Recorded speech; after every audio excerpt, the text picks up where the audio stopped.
Major Kalshi classes, online courses for all defense exams, recorded lecture, e-notes, daily live classes, online test. अब online पढ़ेगा तभी तो फौजी बनेगा India. Download the MKC Learning app and fulfill your dreams.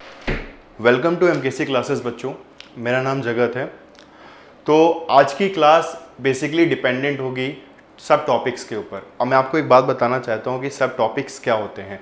तो सब topics क्या होते हैं, जो हमें सिलेबस दिया गया है डिफेंस में, तो उसमें बहुत सारे टॉपिक्स दिए गए हैं. तो उसका मैं एक एक छोटा पार्ट, मतलब एक एक सब टॉपिक एक सीरीज में उठाऊंगा, तो उसको क्लियर करते हुए चलेंगे. तो बेसिकली ये क्लास उन बच्चों के लिए डिपेंडेंट है जिन बच्चों को फिजिक्स बिल्कुल भी समझ में नहीं आती है और उनकी आंखों में सपना है वो डिफेंस क्वालिफाई करें. ठीक है, तो आज का जो मैंने टॉपिक चूज किया हुआ है वो है, चैप्टर हमारा ग्रेविटेशन है और छोटा सा एक टॉपिक ले रहा हूं मैं उसके अंदर, ग्रेविटेशनल फोर्स. आज की पूरी चर्चा सिर्फ और सिर्फ ग्रेविटेशनल फोर्स पर ही होगी.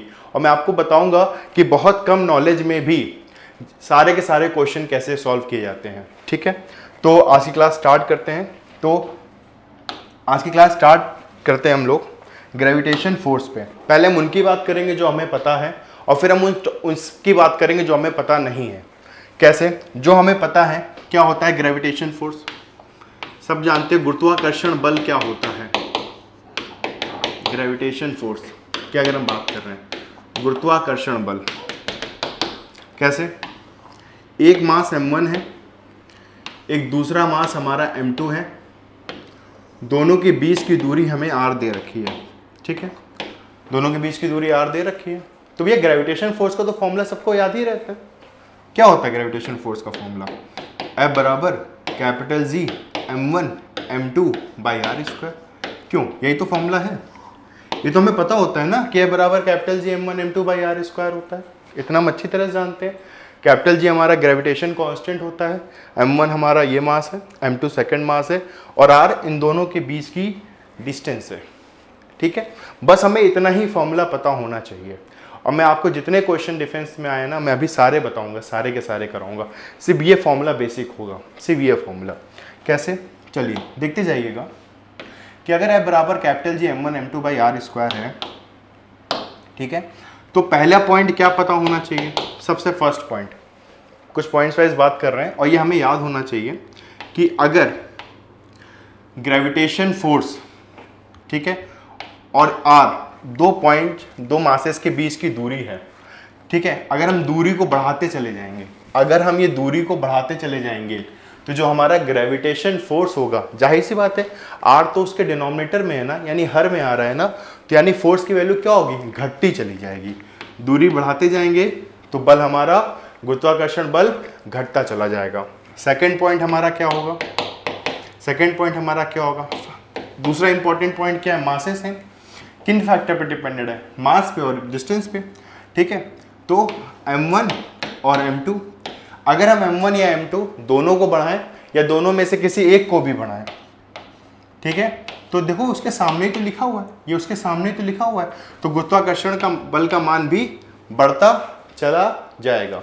ये तो इंपॉर्टेंट पॉइंट्स हैं. ठीक है, बेसिक है ये, इतना तो हर बच्चा ऑब्जर्व कर ही लेता है कि अगर हम बीच की दूरी बढ़ाते चले जाएंगे तो गुरुत्वाकर्षण बल घटता चला जाएगा, अगर हम मासेस की वैल्यू बढ़ाते चले जाएंगे तो गुरुत्वाकर्षण बल बढ़ता चला जाएगा.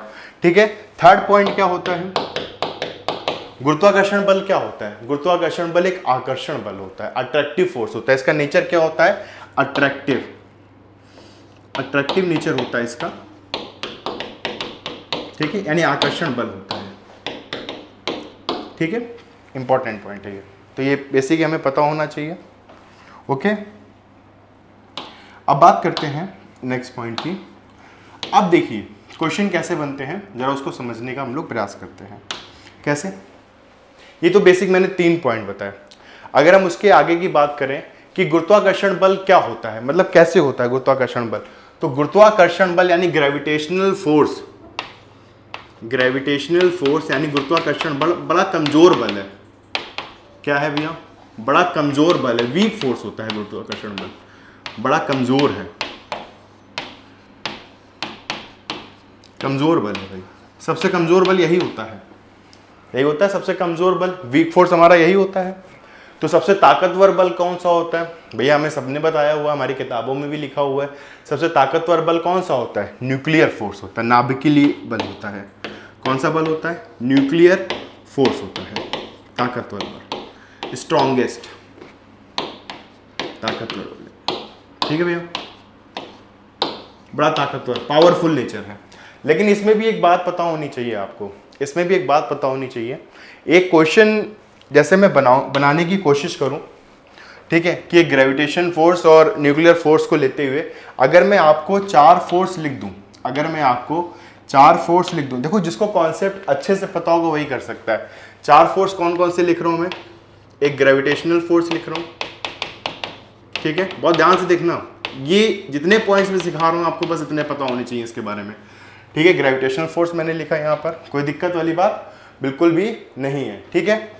अब एक और पॉइंट लिखो, वीक न्यूक्लियर फोर्स।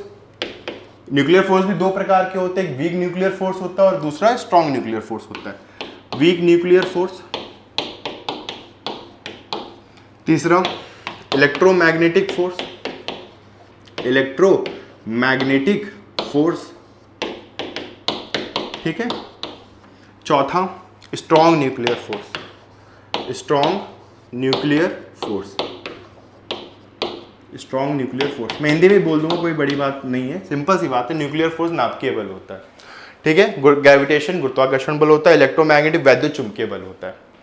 तो अगर मैं आपसे ये कहूं, अगर मैं आपसे सिंपल सा ये कहूं कि इनको इनकी स्ट्रेंथ के हिसाब से, इनकी ताकत के हिसाब से अरेंज करना है, तो भैया तो हमें तो हमारे टीचर ने, हमारी किताबों ने हमें क्या सिखाया हुआ है? हमें तो सिखाया हुआ है कि भैया गुरुत्वाकर्षण बल यानी सबसे कमजोर बल होता है और न्यूक्लियर फोर्स सबसे ताकतवर बल होता है। लेकिन यहाँ पे एक न्यूक्लियर फोर्स नहीं है, यहाँ पे 2 न्यूक्लियर फोर्स लिखे हैं, एक वीक न्यूक्लियर फोर्स लिखा है और एक स्ट्रॉन्ग न्यूक्लियर फोर्स लिखा हुआ है। बात समझ में आ रही है?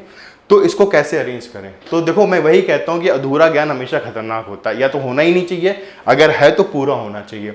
तो अगर तुम इनको अरेंज करोगे तो एक बात याद रखना, गुरुत्वाकर्षण बल से ज्यादा ताकतवर वीक न्यूक्लियर फोर्स होता है। कौन होता है? वीक न्यूक्लियर फोर्स होता है। और वीक न्यूक्लियर फोर्स से ज्यादा ताकतवर इलेक्ट्रोमैग्नेटिक फोर्स होता है, और इलेक्ट्रोमैग्नेटिक फोर्स से ज्यादा ताकतवर स्ट्रॉन्ग न्यूक्लियर फोर्स होता है। क्या बात समझ में आई? कंफ्यूज मत होना, अगर पेपर में वीक न्यूक्लियर फोर्स और इलेक्ट्रोमैग्नेटिक फोर्स आ जाए और आपसे कहा जाए कि सबसे ज्यादा ताकतवर कौन होगा, तो आप वहां पे वीक न्यूक्लियर फोर्स मत लिख के चले आना। क्या करेंगे? इलेक्ट्रोमैग्नेटिक फोर्स ज्यादा ताकतवर होता है। देखो यही कॉन्सेप्ट है, यही पता होना चाहिए हमें कि ज्यादा है। अगर मैं इनकी स्ट्रेंथ के हिसाब से इनको अरेंज करूं, अगर मैं इनकी स्ट्रेंथ के हिसाब से इनको अरेंज करूं, इनकी स्ट्रेंथ क्या होती है बेटा? अगर मैं बात करूं, सिंपल सी बात, अगर मैं स्ट्रेंथ के हिसाब से अगर मैं बात करूं तो मैं कुछ पॉइंट्स लिख रहा हूं स्ट्रेंथ के हिसाब से, वो हमें पता होने चाहिए, ठीक है। तो 10⁻⁻39 के ऑर्डर की ग्रेविटेशन फोर्स होता है, 10⁻⁻39 के ऑर्डर का रिलेटिव स्ट्रेंथ लिख रहा हूं मैं आपकी, ठीक है। वीक न्यूक्लियर फोर्स 10⁻13 के ऑर्डर का होता है, इसके रिस्पेक्ट में कर रहा हूं। और इलेक्ट्रोमैग्नेटिक फोर्स 10⁻2 के ऑर्डर का होता है, और स्ट्रॉन्ग न्यूक्लियर फोर्स 1 है, क्योंकि इसी के रिस्पेक्ट में बात कर रहा हूं। रिलेटिव स्ट्रेंथ है हमारी, ये कौन सी स्ट्रेंथ है? रिलेटिव स्ट्रेंथ है, ठीक है, रिलेटिव स्ट्रेंथ है। ओके, तो ये हमें पता होनी चाहिए। तो ये मैंने स्ट्रेंथ लिखी है, इसके रिस्पेक्ट में मैंने स्ट्रेंथ लिखी हुई है। तो इस पे बहरहाल क्वेश्चन आ चुका है, ठीक है, वीक न्यूक्लियर फोर्स और इलेक्ट्रोमैग्नेटिक फोर्स पे। तो बच्चे कंफ्यूज हो गए थे, तो उनको सिखाया गया था कि वीक न्यूक्लियर फोर्स ज़्यादा ताकतवर होता है, तो बच्चे कंफ्यूज हो गए, तो इसको ज़्यादा ताकतवर मान लिया और इसको कम ताकतवर मान लिया। लेकिन हमें ऐसा नहीं करना है, ठीक है। तो एनालिसिस करनी है, तो ये हमारी रिलेटिव स्ट्रेंथ है, तो हमें पता आसानी से होनी चाहिए। ओके, अब इसी में एक कॉन्सेप्ट मैं आपको और बताता हूँ। इस पर तो क्वेश्चन बन चुका है स्ट्रेंथ के ऊपर, अभी एक पर क्वेश्चन नहीं आया है, इसकी रेंज के ऊपर।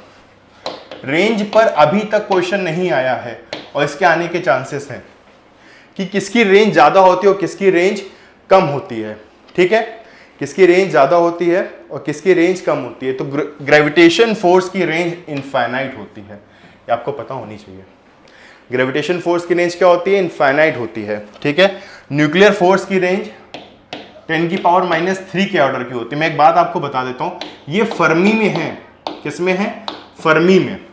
अब ये फर्मी क्या होता है आपको पता होना चाहिए बेटा। एक फर्मी का मतलब होता है 10 की पावर -15 मीटर। अगर मैंने यहाँ पे 10 की पावर -3 फर्मी लिखा है, 10 की पावर -3 फर्मी है ये तो हुआ 10 की पावर -3 फर्मी। फर्मी का मतलब क्या होता है 10 की पावर -15, तो -15 और -3 कितना हो जाएगा 10 की पावर -18 मीटर। तो फर्मी में मैं लिख रहा हूं तो हमें पता होना चाहिए इलेक्ट्रोमैग्नेटिक फोर्स की रेंज इनफाइनाइट होती है, ठीक है, बात समझिए, देखो इंपॉर्टेंट है। और स्ट्रॉन्ग न्यूक्लियर फोर्स की रेंज 10 की पावर -1 होती है, 10 की पावर -1 होती है, फर्मी में है।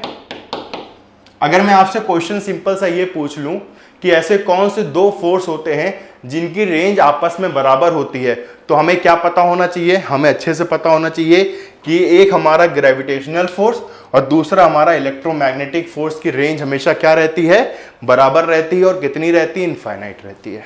और अगर बात समझ में आ रही है, क्लियर है, समझ में आनी चाहिए बात, किसकी ज्यादा रहती है और किसकी कम रहती है हम यहां से बता सकते हैं, ठीक है। चलो, तो फोर्सेस के बारे में आपको इतनी नॉलेज होना बहुत जरूरी है जो मैंने अभी आपको बताया, ठीक है। उनकी स्ट्रेंथ और उनकी रेंज बहुत इंपॉर्टेंट है बेटा, ये मैं सही बता रहा हूँ। अगर किसी सब टॉपिक को हम पढ़ रहे हैं तो उसे अच्छे से पढ़ना चाहिए, ठीक है, ओके। चलिए आगे बात करते हैं हम लोग। तो ये बेसिक हमारा ये है। चलिए अब आगे चर्चा करते हैं। ये फोर्सेस के बारे में था, इसे नोट कर लीजिएगा। और मैं एक पॉइंट और लिख देता हूँ, 1 फर्मी इक्वल टू होता है 10 की पावर -15 मीटर, ठीक है, ओके। मैं हमेशा कहता हूं कि पढ़ाई हमेशा वैसी एग्जाम को देख के पढ़ाई करनी चाहिए। बात समझ में आ रही है, एग्जाम में क्या आता है, किस तरह सवाल पूछे जाते हैं, उसको देख के पढ़ाई करो, ठीक है। ऐसा नहीं है कि हम एग्जाम कुछ और है, हम तैयारी किसी और प्रकार की कर रहे हैं, बोर्ड की तरह तैयारी कर रहे हैं, ऐसा थोड़ी कुछ होता है। चलिए हम आगे बात करते हैं। तो ये बहरहाल हमने फोर्सेस के बारे में डिस्कशन किया। अब हम बात करते हैं कैपिटल जी के बारे में। इसकी भी तो बात कर लें, ये भी तो बहुत बड़ा रोल प्ले करता है इस फॉर्मूले में। चलो भैया इस फॉर्मूले को हम दोबारा लिख रहे हैं कि F बराबर क्या होता है, capital G m1 m2 by r square. जो हमें पता होता है पहले उसकी बात करते हैं। क्या पता होता है भैया हमें, कैपिटल जी की यूनिट पता होती है सबको भैया, याद ही होती है सबको, capital G gravitational constant, unit of capital G, ठीक है। तो कैपिटल जी की यूनिट क्या होगी यहाँ पे, तो कैपिटल जी को एक काम करो ना, कैपिटल जी लिखा रहने दो, तो F into r square upon m1 into m2। देखो इसमें भी मैं दो तरीके से बताऊंगा। फोर्स की यूनिट क्या होती है बेटा, न्यूटन होती है, यहाँ पे फोर्स की न्यूटन लिख दो। डिस्टेंस तो मीटर में होती है, मीटर स्क्वायर कर दो। मासेस केजी में होते हैं, केजी इंटू केजी बेटा क्या होगा, केजी स्क्वायर होगा, ठीक है। तो अगर एक बार पेपर में क्वेश्चन आया था उसमें कैपिटल जी की यूनिट पूछ ली थी, लेकिन ये नहीं लिखा था, बिल्कुल नहीं लिखा था। ऑप्शन थे मीटर किलोग्राम सेकंड वाले में यूनिट दे रखी थी, तो उसमें कैसे बदलेंगे। देखो एक तो यूनिट ये होती है, कोई बुरी बात नहीं है, बिल्कुल सही बात है, ये इसकी यूनिट है, ठीक है। अगर सिर्फ मीटर किलोग्राम और सेकंड में अगर यूनिट की बात करें तो क्या करेंगे, चलो वो भी देखते हैं ना, चलो देख लेते हैं उसको भी।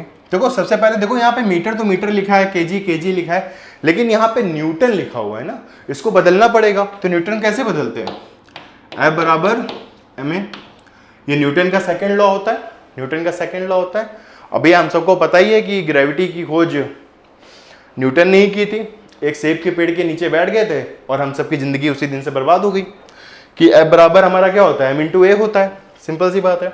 तो अगर F बराबर ma होता है तो फोर्स की जगह यूनिट लिखो, यानी 1 न्यूटन लिख सकते हैं, मास की जगह केजी लिख सकते हैं, त्वरण यानी एक्सेलरेशन, एक्सेलरेशन का मात्रक क्या होता है बेटा, मीटर पर सेकंड स्क्वायर होता है। क्या बात समझ में आती है, इतनी तो बात समझ में आनी चाहिए, सिंपल सी है कि 1 न्यूटन इक्वल टू होता है 1 KG metre per second square होता है। आप यहाँ पे ये वैल्यू रख दीजिए, आप यहाँ पर ये वैल्यू रख दीजिए कि कैपिटल जी बराबर क्या आएगा बेटा, न्यूटन की जगह यहाँ पे रखो 1 KG metre per second square into metre square divide by KG square. तो बेटा केजी से केजी तो कट गया, मीटर क्यूब होगा, तो यहाँ पे क्या लिख सकते हैं हम लोग, देखो ध्यान से, metre cube KG second square. तो हमारी कैपिटल जी की यूनिट आ गई metre cube KG second square. देखो बहुत सारे बच्चे इसको माइनस समझ लेते हैं, बेटा ये माइनस नहीं होता, ये मल्टीप्लाई होता है, ठीक है। वहाँ माइनस मत समझना, परेशान हो, मैं जानता हूँ कि आपको कहाँ कहाँ दिक्कत होती है। मैं उस बच्चे के लिए वीडियो बना रहा हूँ जिसको फिजिक्स बिल्कुल भी नहीं आती है, ये सिर्फ उनके लिए है, अच्छे से है, ठीक है। और जो अच्छा कंटेंट चाहती है उनके लिए भी है। तो मीटर क्यूब पर केजी सेकेंड स्क्वायर की हम बात कर रहे हैं, तो हमारी यूनिट दूसरी है आगे, ठीक है। अगर हम इसकी विमा की बात कर लें, यानी डायमेंशन की बात करें, डायमेंशन ऑफ कैपिटल जी भी तो पता होना बहुत जरूरी है, ठीक है। तो डायमेंशन ऑफ कैपिटल जी की अगर हम बात करें तो क्या होगा बेटा, डायमेंशन ऑफ कैपिटल जी। देखो मीटर क्या होता है, मीटर तो एल होता है, लेंथ, यानी क्या होगा, एल क्यूब लिख सकते हैं। केजी को किससे रिप्रेजेंट करते हैं बेटा, कैपिटल एम से रिप्रेजेंट करते हैं, सिंपल है, कैपिटल एम लिखा। सेकेंड क्या है, टाइम है, यानी यहाँ पे क्या लिख सकते हैं, टी स्क्वायर लिख सकते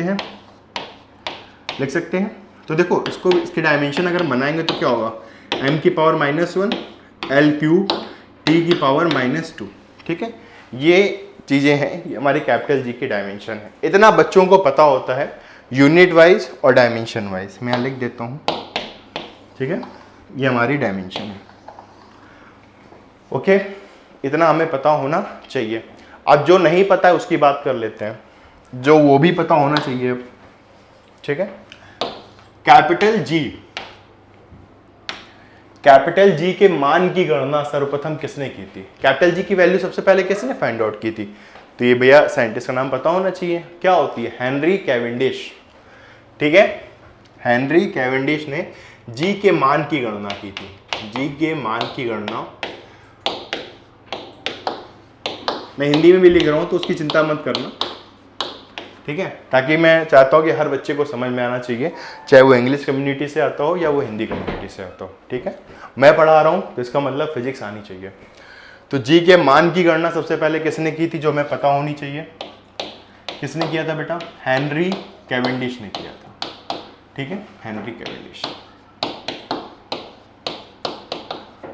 और कितनी की थी ये भी तो पता होनी चाहिए, इसने की थी तो पता चल गया, किसने कितनी है ये भी तो पता होनी चाहिए। तो ये वैल्यू कितनी आती है, 6.67 इंटू 10 की पावर -11, ठीक है। ये भी वैल्यू बच्चों को याद होती है, और ये बच्चों को बहुत कम पता होता है कि सबसे पहले हेनरी कैवेंडिश ने इसके मान की गणना की थी। एक बार एक क्वेश्चन पूछा गया एक एग्जाम में, एक बहुत भारत के बहुत प्रतिष्ठित एग्जाम ने एक प्रश्न पूछा ऑब्जेक्टिव, कि कैपिटल जी का मान किस पर निर्भर करता है, ठीक है।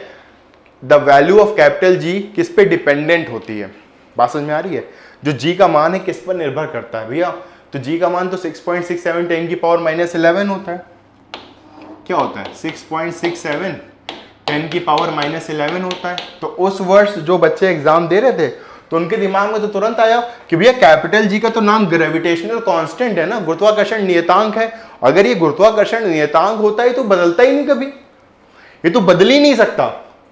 तो उन्होंने गलत ऑप्शन पिक कर दिया कि ये बिल्कुल नियत रहता है, कांस्टेंट रहता है, इट विल नॉट चेंज, लेकिन ये गलत है, इसका मान निर्भर करता है, इसके मान की वैल्यू बदलती है, ठीक है। किस पर निर्भर करती है ये पता होनी चाहिए, ठीक है। जी का मान, ठीक है, का मान, वैल्यू किस पे डिपेंड करती है बेटा, ठीक है, ठीक है, निर्भर करता है, किस पे निर्भर करता है, किस पे डिपेंड होता है, सिस्टम ऑफ यूनिट्स पर, मात्रक की पद्धति पर निर्भर करता है, किस पे निर्भर करता है, सिस्टम ऑफ यूनिट्स पर निर्भर करता है। अब कैसे निर्भर करता है देखते हैं, सिस्टम ऑफ यूनिट्स पर निर्भर करता है, कैसे, इसका मान अभी निकाला था ना तुमने, निकाला था ना, कितना निकाला था तुम लोगों ने मान, ठीक है। जी का मान कितना निकाला था, अभी लिखे थे, metre cube KG second square लिखे थे कि नहीं लिखे थे, ये तो लिखा था metre cube KG second square. अगर हम मीटर को सेंटीमीटर में ले आए और केजी को ग्राम में बदल दें, क्या कैपिटल जी का मान यही रह जाएगा क्या, नहीं रहेगा, बदल जाएगा, 10 का ऑर्डर बदल जाएगा ना। तो कैपिटल जी का मान किस पर निर्भर करता है? सिर्फ और सिर्फ एक ही चीज है, और वो है हमारी सिस्टम ऑफ यूनिट्स, मात्रक की पद्धति पर निर्भर करता है। क्या क्लियर हुआ बात? क्या इतनी बात समझ में आ गई सबको? ये सारे इंपॉर्टेंट पॉइंट्स हैं बेटा, सारे इंपॉर्टेंट पॉइंट्स हैं। पेपर में क्या आता है उसी प्रकार से बात करो, ठीक है? ठीक है, समझ में आ रहा है? क्लियर है? ओके, चलिए बात करते हैं। ओके, तो ये हमारा कैपिटल जी का मान है। तो कैपिटल जी के बारे में हमें इतना पता होना जरूरी है, मात्रक, विमा किस पर निर्भर करता है, उसकी वैल्यू क्या होती है, और उसकी डिस्कवरी किसने की। क्या बात क्लियर हो गई? इतनी बात समझ में आ रही है? चलिए आगे बात करते हैं। अगली चीज क्या पता होना चाहिए? अभी मैं सवाल भी कराऊंगा, आपके प्रीवियस ईयर में आए हुए क्वेश्चंस भी मैं लेकर आया हूं, मैं वो भी कराऊंगा, अभी कराऊंगा सिर्फ ग्रेविटेशन फोर्स पे। इसी प्रकार मैंने हर सब टॉपिक पर एक स्लाइड बना रखी है जिसको मैं आप सबको सिखाऊंगा, ठीक है? तो अगली चीज क्या पता होना चाहिए? तो भैया हमारी किताबों में एक बहुत प्यारी सी चीज लिखी हुई है, तो जो लोग पढ़ते हैं उनको पता ही है, जो लोग नहीं पढ़ते तो फिर भी चिंता मत करो, मैं उनको बता दूंगा, ठीक है?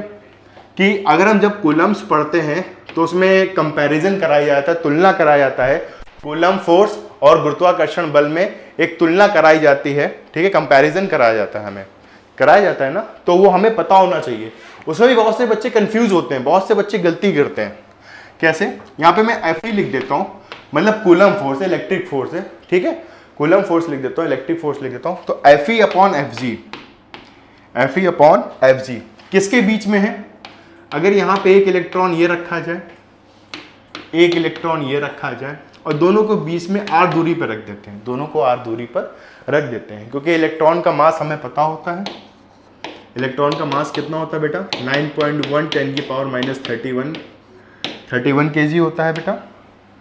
9.1 इंटू 10 की पावर माइनस 31 kg, और इलेक्ट्रॉन पे हम चार्ज भी जानते हैं, माइनस 1.6 10 की पावर माइनस 19 कूलम। तो जब भी हम Fe और Fg को डिवाइड करते हैं, ठीक है, तो Fe और Fg को जब भी हम डिवाइड करते हैं तो जो हमारा ऑर्डर आता है बेटा, ये बात पता होनी चाहिए, मैं जो बताने जा रहा हूं वो 10 की पावर 43 का ऑर्डर होता है। किसका होता है बेटा? ध्यान से देखना इधर, 10 की पावर 43 का ऑर्डर होता है, प्लस 43 है। यहाँ पे मैं अलग पेन से हाईलाइट कर रहा हूं, इसको बहुत ध्यान से मेरे पेन से 10 की पावर प्लस 43, ये प्लस लिखा है, ठीक है? एक बार एक पेपर में यही पूछ लिया, यही पूछा था, और किताबों में तो लिखा गया है कि Fe अपॉन Fg 10 की पावर 43 होता है। उन्होंने पूछा था कि कूलम, वहां पे गुरुत्वाकर्षण बल और कूलम फोर्स के बीच का रेशो बताइए। गुरुत्वाकर्षण बल और कूलम फोर्स पूछा था, तो एक ऑप्शन में 10 की पावर 43 था, दूसरे ऑप्शन में 10 की पावर माइनस 43 था। तो वहां पे बेटा कंफ्यूज नहीं होना है आपको। अगर Fe अपॉन Fg पूछा जाए तो 10 की पावर 43 लिखेंगे, और अगर Fg अपॉन Fe पूछा जाएगा तो 10 की पावर माइनस 43 लिखेंगे। मैं माइनस को अलग पेन से दिखा रहा हूं, कंफ्यूज नहीं होना है, बिल्कुल कंफ्यूज नहीं होना है। क्या बात समझ में आती है? दो इलेक्ट्रॉनों के लिए, मैं एक बार फिर से रिपीट कर रहा हूं, ध्यान से सुनिएगा। दो इलेक्ट्रॉनों के लिए Fe अपॉन Fg का मान 10 की पावर प्लस 43 होता है, और Fe upon Fg upon Fe का मान 10 की पावर माइनस 43 होता है। क्या आपको बात समझ में आती है? ये दो इलेक्ट्रॉन्स के लिए है। चलो एक स्टेप और आगे बढ़ते हैं। अगर दो इलेक्ट्रॉन के लिए है तो हमें दो प्रोटॉन के लिए भी पता होना चाहिए। अभी तक इलेक्ट्रॉन पे चर्चा हुई है एग्जाम में, लेकिन प्रोटॉन पर अभी तक चर्चा नहीं हुई है। तो प्रोटॉन की बात कर लेते हैं हम, प्रोटॉन की बात कर लेते हैं। तो जो बेटा जो मैंने आप लोग के लिए कंटेंट नोट्स बनाया है, कंटेंट बनाया है, ठीक है, तो एक स्टेप आगे चल के हम तैयारी करेंगे ताकि एक भी सवाल हमसे उस सब टॉपिक का नहीं छूटना चाहिए, ठीक है। तो अगर हम दो प्रोटॉन की बात करें तो एक प्रोटॉन ये लिख देते हैं, एक प्रोटॉन ये लिख देते हैं, ठीक है। दोनों को आर दूरी पर रख दिया, दोनों को आर दूरी पर रख दिया, तो दोनों में कोई ना कोई फोर्स तो लग ही जाएगा, गुरुत्वाकर्षण भी और आकर्षण भी, वो कूलम फोर्स भी लगेगा, ठीक है। तो अगर यहां से हम Fg अपॉन Fe की बात करें, यानी गुरुत्वाकर्षण बल और कूलम फोर्स की अगर हम बात करेंगे, तो बात पता होनी चाहिए इसकी रफली वैल्यू 10 की घात माइनस 36 के ऑर्डर की होती है, 10 की पावर माइनस 36 के ऑर्डर की होती है। ये बात पता होनी चाहिए बेटा, बात समझ में आ रही है? ये बात पता होनी चाहिए कि जब भी हम प्रोटॉन की बात करेंगे तो अगर गुरुत्वाकर्षण बल और इलेक्ट्रोस्टैटिक फोर्स की बात करेंगे तो इसके अप्रोक्सीमेट वैल्यू कितनी होनी चाहिए? 10⁻⁻36 के ऑर्डर की होनी चाहिए। अगर अगली बात करेंगे कि Fe/Fg की बात करें, अगर हम Fe/Fg की बात कर लें बेटा, तो Fe/Fg की अप्रोक्सीमेट इसको उल्टा कर देंगे तो इसकी वैल्यू क्या आएगी? 10⁻+36। तो हमें कंफ्यूज नहीं होना है कि अगर वो Fg/Fe पूछेगा तो 10⁻36 लिखेंगे हम, अगर Fe/Fg लिखेगा तो 10⁻+36 हम लिखेंगे। ठीक है, ओके। तो ये जो मैंने बनाया इसको समझ में आना चाहिए। तो इस पे एक छोटा सा मैं आपको एक होमवर्क देना चाहता हूँ। अभी मैं क्वेश्चन की सीरीज पे आ रहा हूँ, एक छोटा सा होमवर्क मैं देना चाहता हूँ। ठीक है, कि मैं बस देखना चाहता हूँ कि कितने बच्चे इस क्वेश्चन का आंसर कर सकते हैं। अगर उनको मेरा तरीका समझ में आ गया है कि पढ़ाई किस तरह करनी चाहिए, पढ़ाई किस तरह करनी चाहिए, अगर वो तरीका समझ में आ गया है तो कैसे कि मान लो 2 इलेक्ट्रॉन है यहाँ पे, ठीक है, 2 इलेक्ट्रॉन है, इन दोनों को मैंने r दूरी पर रखा हुआ है, इन दोनों को r दूरी पर रखा हुआ है, इनका गुरुत्वाकर्षण बल Fg1 लग रहा है। फॉर एग्जाम्पल मैंने मान लिया उसका मान रखा है, गुरुत्वाकर्षण बल Fg1 रखा हुआ लग रहा है। ठीक है, एक प्रोटॉन ये है, एक प्रोटॉन ये है। ठीक है, दोनों को मैंने r दूरी पर रखा हुआ है। ठीक है, और इनका गुरुत्वाकर्षण बल Fg2 लग रहा है। गुरुत्वाकर्षण बल क्या लग रहा है? Fg2 लग रहा है। तो मैं बस देखना चाहता हूं कितने बच्चे इसका आंसर दे सकते हैं। Fg1/Fg2 का मुझे मान चाहिए, और प्लीज इसे कमेंट सेक्शन में जरूर इसका आंसर लिखिएगा।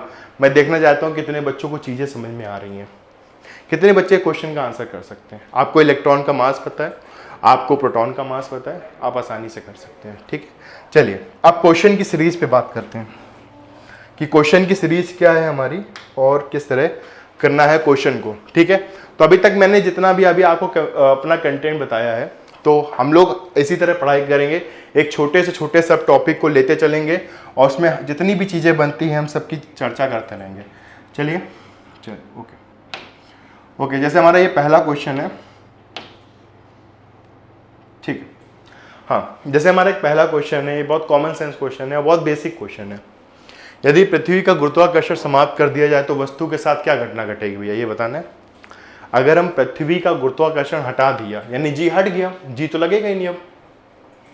अगर हमने पृथ्वी का गुरुत्वाकर्षण हटा दिया तो 4 ऑप्शन दे रखे हैं, भार तथा द्रव्यमान शून्य हो जाएंगे। भार शून्य हो जाएगा परंतु द्रव्यमान शून्य नहीं होगा, द्रव्यमान शून्य हो जाएगा परंतु भार शून्य नहीं होगा, ना द्रव्यमान शून्य होगा ना ही भार शून्य होगा। ये एग्जाम्पल इंग्लिश में भी, the gravity of the earth is exhausted then of an object weight and a mass will be zero, weight will become zero but not a mass, mass will become a zero but not a weight, neither mass will be zero और not weight. ठीक है, तो बहुत simple सा question है ये। देखो, एक तो पता होना चाहिए कि भैया अगर गुरुत्वाकर्षण रहा ही नहीं, गुरुत्वाकर्षण को कोरोना हो गया, अगर गुरुत्वाकर्षण कोरोना हो गया भैया तो इसका मतलब क्या हो गया, जी है ही नहीं, जी जीरो हो गया। कैपिटल जी की वजह से जी है, ये तो हुआ। स्मॉल जी बराबर कैपिटल जी m/r² होता है। बहरहाल हम जी पे भी चर्चा नहीं कर रहे, ये मेरी अगली सीरीज का पार्ट है कि ग्रेविटी पे कितने ज्यादा केसेस बन सकते हैं और कितने ज्यादा क्वेश्चन आए, वो हम लोग नेक्स्ट सीरीज में समझेंगे। अभी मैं बात नहीं कर रहा हूँ, यहाँ पे गुरुत्वाकर्षण बल शून्य हुआ है तो अभी मान लो यानी जी नहीं रहेगा, जी है ही नहीं। तो बेटा भार क्या होता है, यानी वेट क्या होता है? वेट तो W होता है, और W का सूत्र तो mg होता है भैया। W का सूत्र क्या होता है? mg होता है, फॉर्मूला तो mg होता है। अगर W का सूत्र mg होता है तो यहाँ पे g की जगह 0 लिख दो। अगर हम g की जगह 0 लिख देंगे क्या आएगा? m × 0, मतलब कितना आएगा? 0 आ जाएगा। यानी यहाँ से तो वेट तो इस क्वेश्चन में ही तो समझ में आ गया कि यहाँ पे वेट क्या होगा, वेट तो सिंपल सा 0 हो जाएगा। क्या बात समझ में आती है? वेट तो हमारा क्या हो जाएगा? 0 हो जाएगा। भार क्या, मास क्या होता है, द्रव्यमान क्या होता है? द्रव्यमान तो m है ना, इसके किसी भी फॉर्मूले में g तो आता ही नहीं है भैया। मास का फॉर्मूला क्या होता है? अगर आपसे पूछ ले मास का फॉर्मूला क्या होता है, द्रव्यमान का फॉर्मूला क्या होता है? डेंसिटी बराबर मास बाय वॉल्यूम पढ़ा हुआ है ना, तो मास बराबर क्या होगा? वॉल्यूम इंटू डेंसिटी होगा ना। तो वहां पे कहीं पे g आता है क्या? मास का फॉर्मूला क्या होता है? Volume into density. इस फॉर्मूले में कहीं पे g आता है क्या? यानी ये तो 0 हो ही नहीं सकता। मास जीरो बिल्कुल भी नहीं होगा, तो यानी भार जीरो होगा और मास जीरो नहीं होगा। तो कौन सा ऑप्शन सही होगा हमारा? बी पार्ट सही होगा। क्वेश्चन समझ में आ रहा है कैसे करना है? क्लियर हुआ कॉन्सेप्ट? सिंपल सी बात है। चलिए आगे बात करते हैं। ओके हाँ ओके, एक छोटी सी एक बात आपको बतानी है, ये आपके लिए इंपॉर्टेंट है बेटा, ठीक है?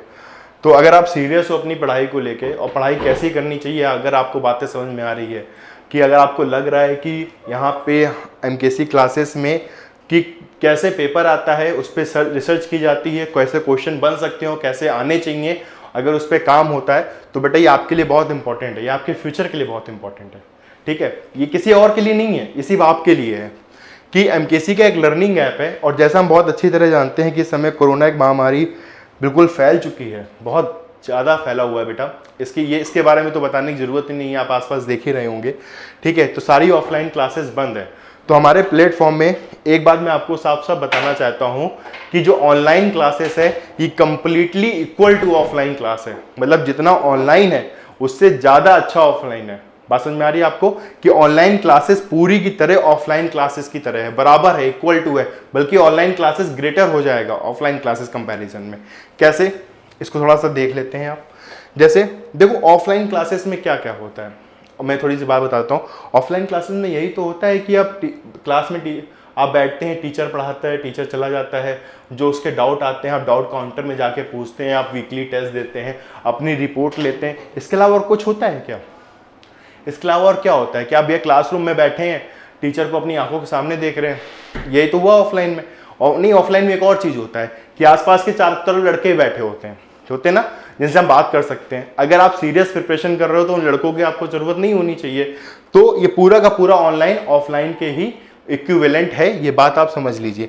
देखिए जैसे एमकेसी लर्निंग ऐप में सबसे मोस्ट इंपॉर्टेंट पॉइंट्स क्या क्या है मैं आपको बता देता हूँ। डाउट काउंटर सबसे मोस्ट इंपॉर्टेंट।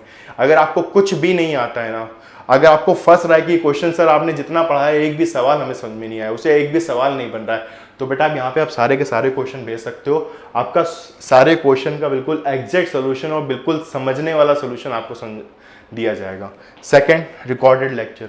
अगर आपको पर्टिकुलर टॉपिक आता है, तो उसे मत पढ़ो, आप उसके आगे पढ़ो।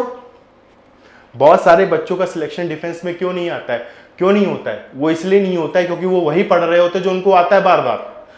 भैया समझदार व्यक्ति क्या होता है, अगर वो चीज़ हमें आती तो हम वो नहीं पढ़ेंगे ना, क्यों टाइम वेस्ट करें, हम आगे बढ़ेंगे। तो यहाँ पे रिकॉर्डेड लेक्चर्स का यही फायदा है। ऑनलाइन स्पीड टेस्ट सबसे मेजर पार्ट हमारा, सबसे मोस्ट इंपॉर्टेंट मेजर पार्ट है ऑनलाइन टेस्ट। इससे हमें पता चलता है कि हम कितने पानी में। आपको नोट्स भी मिल जाएंगे PDF, आपको लिखने की भी ज़रूरत नहीं है, सिर्फ सुनने से ही सब कुछ होगा। एक्सपर्ट फैकल्टी, ये तो इसके बारे में बताने की ज़रूरत ही नहीं है, ठीक है? एमकेसी नाम ही काफ़ी है इसके लिए, ठीक है? असाइनमेंट आपको मिलेगा, ठीक है? ऐसे करते करते सारी चीज़ें आपको मिलेंगी। इंटरेक्टिव क्लास मिलेगी। अगर आप टीचर से बात करना चाहते हो तो आप उनसे आमने सामने बात कर सकते हो कि सर आपने उस दिन वो चीज़ पढ़ाई थी, समझ में नहीं आई थी, आप रिपीट कर दीजिए, ठीक है? तो आप सामने कह सकते हो, सामने उनसे बात कर सकते हो। तो ये पूरा का पूरा एक पैकेज है जो आपको पता होना चाहिए। और सबसे मोस्ट इंपॉर्टेंट बेटा, यहाँ पे आप फ्री डेमो देख रहे हो ना, आप जैसे लर्निंग ऐप में जाओगे ना तो यहाँ पे फ्री डेमो होगा, तो आप देखिए कि वहाँ पे हमारे टीचर्स कितनी मेहनत करते हैं और उसी बात के लिए करते हैं, ठीक है? मैं सिर्फ बोल नहीं रहा हूँ, ये आप दिखाऊंगा मैं, आप देखिए जाके, ठीक है? ओके, चलिए आगे बात करते हैं हम लोग। तो ये सब वेरी इंपॉर्टेंट फॉर यू, जो बच्चा सीरियस है मैं सिर्फ उन्हीं की बात कर रहा हूँ, ठीक है? ओके, नेक्स्ट क्वेश्चन पे आते हैं। गुरुत्वाकर्षण बल है, प्रतिकर्षण बल, स्थिर वैद्युत बल, संरक्षी बल और असंरक्षी बल, ठीक है? यानी फोर्स ऑफ ग्रेविटेशन क्या होता है, रिपल्सिव फोर्स होता है, स्टैटिक इलेक्ट्रिकल फोर्स होता है, कि कंजर्वेटिव फोर्स होता है, कि नॉन कंजर्वेटिव फोर्स होता है, ठीक है? देखो इतना तो ये हम सबको याद कराया गया है, ये हमें याद कराया गया है कि ग्रेविटेशनल फोर्स नेचुरल फोर्स होता है, एक सेंट्रियल फोर्स होता है, केंद्रीय बल होता है, सब जानते हैं ये एक संरक्षी बल भी होता है। इसका आंसर सी पार्ट है, इस क्वेश्चन का आंसर सी पार्ट है, ठीक है? इसमें कोई दो राय नहीं है, इस क्वेश्चन का आंसर सी पार्ट है, कंजर्वेटिव फोर्स है। और बेटा अगर आप बिल्कुल एक सीरियस प्रिपरेशन कर रहे हो अपने एग्जाम की, ठीक है, तो इस पे एक छोटा सा मैं आपको एक होमवर्क देना चाहता हूं। अगर आप क्वेश्चन को समझना चाहते हो, क्वेश्चन के एनालिसिस करना चाहते हो, तो मुझे कमेंट सेक्शन में जरूर बताइएगा। सनअचीबल है ये, no doubt, answer C part है। मैं पूछना चाहता हूं क्यों है। किताब की लैंग्वेज मत लिखिएगा, किताब की लैंग्वेज मत लिखिएगा इसमें कि इसमें वो पाथ पे डिपेंड करता है या पाथ पे डिपेंड नहीं करता है, इसलिए वो कंजर्वेटिव होता है, इसलिए वो संरक्षी होता है, इसलिए नॉन कंजर्वेटिव होता है, इसलिए वो असंरक्षी होता है। नहीं, आप उस चीज को पढ़कर आप क्या समझते हो मुझे वो कमेंट सेक्शन में लिखिएगा। ये मत लिखिए, किताबी लैंग्वेज मत लिखिएगा, आप उससे क्या समझते हो चाहिएगा, मैं आपको क्या सिखाना चाहता हूं आप उसी समय समझोगे कि क्वेश्चन को एनालिसिस कैसे करते हैं। फिर आपको दिखने लग जाएगा कि हमारे आने वाले पेपर में क्या क्या क्वेश्चन बन सकते हैं और किस तरह से बनेंगे। ठीक है, तो प्लीज इस कमेंट सेक्शन का आंसर जरूर दीजिएगा, इस क्वेश्चन का मैं देखना चाहता हूं। ठीक है, दिस इज योर क्वेश्चन। ठीक है, और जो मैं चाहता हूं कि इस क्वेश्चन का आंसर बच्चे दें प्लीज। चलिए नेक्स्ट क्वेश्चन पे चलते हैं। ओके, स्मॉल एम एंड तथा कैपिटल एम दरम्यान के दो गोले वायु में स्थित है। ठीक है, एक स्मॉल एम मास है, एक कैपिटल एम मास है, दोनों ही वायु में यानी एयर में स्थित है तथा उनके बीच गुरुत्वाकर्षण बल F है। तथा उनके बीच गुरुत्वाकर्षण बल क्या है? F है। यदि इनके चारों ओर विशिष्ट घनत्व यानी डेंसिटी, स्पेसिफिक डेंसिटी 3 का द्रव्य भर दिया जाए तब गुरुत्वाकर्षण बल क्या होगा? बहुत सिंपल सा क्वेश्चन है बेटा। 2 square of mass small m capital M are located in the air and the force of gravitational between them is capital F. If a liquid of specific density 3 is filled around them, then the force of gravitation will be. चलो इसको मैं बताऊंगा, देखो ध्यान से, मैं यहीं पे कर रहा हूं। ठीक है, देखो ध्यान से, ये दो मास है, ये हमारा स्मॉल m मास है, ये हमारा कैपिटल M मास है, ये हमारा कैपिटल R की दूरी पर रखा गया। ठीक, कैपिटल R की दूरी पर रखा गया। तो बेटा यहाँ पे कैपिटल F बराबर क्या होता है? सूत्र लगा देंगे, capital G small m capital M upon R square. ठीक है, कोई दिक्कत नहीं। क्या इसमें किसी भी फॉर्मूले में, इसके किसी भी फॉर्मूले में जो स्पेसिफिक डेंसिटी लगाने का कोई सूत्र बनता है क्या? क्या दूरी में कोई फर्क पड़ेगा? नहीं पड़ेगा। स्मॉल m कैपिटल M में कोई क्या द्रव्य आने का कोई फॉर्मूला चेंज हो जाता है क्या? नहीं होता है। कैपिटल G तो एक ही चीज पे डिपेंड करता है, मैंने आपको बताया।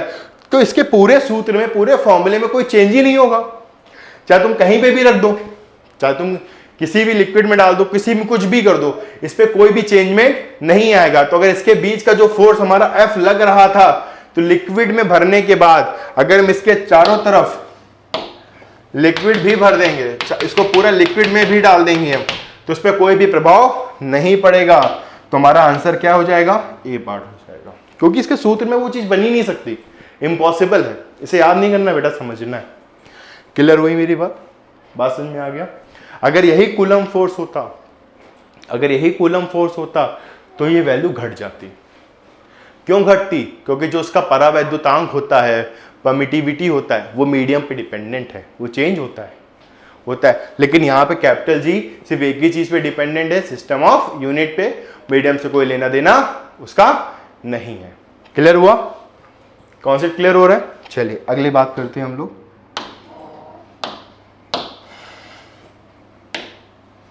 Most important question. इस क्वेश्चन पे बहुत सारे बच्चे गलती करते हैं, बहुत सारे बच्चे। जो क्वेश्चन आपके आंखों के सामने लिखा हुआ है ना, ये क्वेश्चन बहुत सारे बच्चे गलती करते हैं कि त्रिज्या के दो समान गोले दे रखे हैं, उनको परस्पर टच करते हुए रखा गया है, तो उनके बीच गुरुत्वाकर्षण बल किसके समानुपाती होगा? 2 similar pair of radius are placed in a solid tangential touching each other, what is there gravitational force proportional to? Options are r की पावर -2 r स्क्वायर, r की पावर 4, r की पावर 6। तो पता है इसमें बच्चे गलती क्या करते हैं? मैं आपको बताता हूँ कि भैया वो एक ही फॉर्मूला जानते हैं, तो समान गोले हैं, तो है बराबर capital G m into m, दोनों त्रिज्या r दे रखी है, यहाँ पे r स्क्वायर, तो f is proportional to r की पावर -2 और आंसर a पार्ट। सीधा सीधा बच्चे दिमाग नहीं लगाते और आंसर r की पावर -2 यानी a पार्ट लिख देंगे। बेटा एक बात बताएं, ये गलत है, ये गलत है। क्यों गलत है? क्योंकि आपको एक चीज नहीं बताई गई है, आपको एक चीज नहीं बताई गई है। चलो मैं आपको बताता हूँ वो चीज क्यों, वो चीज क्या नहीं बताई गई है। चलिए बताते हैं। ठीक है, वो चीज क्या नहीं बताई गई जरा बताते हैं आपको। कि अगर दो मास रखे जाएं, एक मास ये है और एक मास ये टच करते हुए रखा जा रहा है, ठीक है। तो एक मिनट में पेन चेंज कर लेता हूँ, आपको अच्छे से दिखेगा। उसका केंद्र ये है, उसका केंद्र ये है। तो बेटा ये दूरी कितनी r है, ये भी दूरी कितनी है r है, यही तो है, त्रिज्या r दे रखी है ना। तो उसके हमेशा सेंटर से दूरी लेते हैं। जब भी हम गुरुत्वाकर्षण बल का सूत्र लगाते हैं ना, तो जो हम लोग r लेते हैं ना, वो उसके सरफेस से टच करते हुए नहीं जाता है, वो उसके केंद्र से टच करते हुए जाता है, उसके केंद्र से टच करते हुए जाता है। तो बेटा कुल दूरी कितनी होगी, 2r हो गई, कुल दूरी 2r होगी। तो आप कहोगे सर अभी भी क्या फर्क पड़ा, अभी भी तो r की पावर -2 ही होगा, यही तो पूछ रहे हो। चलो देखते हैं। अब बराबर capital G m into m upon 2r का स्क्वायर, यानी कितना आ जाएगा, 4r स्क्वायर होगा। क्या बात समझ में आती है। तो आपको एक बात पता होनी चाहिए, देखो इस बार मास दिया हुआ है, स्पेयर दिया हुआ है, उसके अंदर की रेडियस है, तो मास बराबर क्या होता है, मैंने अभी लिखा था यहाँ पे, वॉल्यूम इंटू डेंसिटी, ये लिखा था। तो बेटा वॉल्यूम क्या होता है, तो गोला है ना, स्पेयर है ना, तो बेटा वॉल्यूम कितना होगा हमारा, 4/3 पाई r³ इंटू डी। बाकी सब लिखा रहने दो, हमें बाकी सबसे कोई लेना देना नहीं, कैपिटल G से कोई मतलब नहीं, 4 से कोई मतलब नहीं, D से कोई मतलब नहीं, 4/3 पाई से कोई मतलब नहीं, सिर्फ r से मतलब है। वैल्यू पुट करो, एक m की जगह r³ लिखेंगे, दूसरे m की जगह भी r³ आएगा। तो बेटा फोर्स कितना आएगा, अप्रोक्सीमेट लिख रहा हूं मैं, ठीक है, प्रोपोर्शनैलिटी में आएगा, सीधा सीधा प्रोपोर्शनैलिटी लिख देते हैं, ठीक है, प्रोपोर्शनैलिटी लिख देते हैं। यहाँ पे क्या आएगा, r³ अपॉन r²। तो बेटा 2r तो कट जाएंगे, तो of is proportional to r की पावर 4। तो यानी जो फोर्स हमारा होगा, जो हमारा फोर्स होगा किसके समानुपाती होगा, r की पावर 4 के समानुपाती होगा। क्या बात समझ में आई आपको, दिस इज द क्वेश्चन। क्या आपको बात समझ में आ गई, आ गया, बहुत बढ़िया बेटा। तो ये सब इंपॉर्टेंट पॉइंट्स हैं, पता होने चाहिए। चलिए आगे बात करते हैं। ओके, ये क्वेश्चन है हमारे पास, न्यूटन का गुरुत्वाकर्षण का नियम लागू होता है। गुरुत्वाकर्षण नियम कहाँ लगता है भैया, गुरुत्वाकर्षण नियम कहाँ लगता है, ऑप्शन है केवल अनावेशित कणों के लिए, केवल ग्रहों के लिए, केवल आकाशीय पिंडों के लिए, सभी पिंडों के लिए। Newton laws of gravity apply कहाँ अप्लाई होगी भाई, only for uncharged particles, for planets only for heavy body, for all bodies. तो एक बात याद रखना, जिस बॉडी में मास होता है, जिस बॉडी में मास होता है, वो चार्ज हो या चार्ज बिल्कुल ना हो, कोई लेना देना नहीं है। अगर उसमें मास प्रेजेंट है तो वहाँ पे गुरुत्वाकर्षण बल है, अगर वहाँ पे मास प्रेजेंट होगा तो वहाँ पे गुरुत्वाकर्षण बल होगा, ठीक है। तो जाहिर सी बात है, इसमें भी लगेगा, इसमें भी लगेगा, इसमें भी लगेगा, अनाविष्ट कणों पे भी लगता है, ग्रहों पे भी लगता है, ग्रहों तो दिखते भी है, मास तो होता ही उनमें, आकाशीय पिंडों पे भी लगता है, हमें दिखाई देते हैं। तो जाहिर सी बात है ऑप्शन कौन सा होगा, लास्ट पार्ट होगा। ऑप्शन हमारा क्या आएगा, लास्ट पार्ट आएगा। क्या बात समझ में आ रही है आपको, अच्छे से क्लियर हुआ चीज़ें। ओके, तो आज की क्लास बेटा कैसी लगी है, एक बार प्लीज़ कमेंट सेक्शन में ज़रूर आप लोग बताइएगा। और एक इम्पॉर्टेंट चीज़ है, तो मैंने सिर्फ ग्रेविटेशन फोर्स पे आज की क्लास किया था, नेक्स्ट क्लास होगी ग्रेविटी के ऊपर होगी। तो ऐसे करते करते हम लोग एक टॉपिक 11 ख़त्म करेंगे और एक 12th ख़त्म करेंगे, और 12th में ऑप्टिक्स में पहले लूँगा और 11 में पहले मैकेनिक्स ख़त्म करूँगा, ठीक है। तो ये हमारी क्लास है, तो जो मैंने पढ़ाया है उसको ध्यान रखिएगा, और नेक्स्ट क्लास में हम लोग बेटा मिलते हैं। तब तक के लिए जय हिंद, जय भारत। आपकी बेस्ट फ्रेंड किताबें होती हैं जो आपका करियर बनाती हैं और ड्रीम्स को पूरा करती हैं। रक्षा क्षेत्र की सभी परीक्षाओं की संपूर्ण तैयारी के लिए best study material online order करें। Visit www.dlp.majorkulshiclasses.com।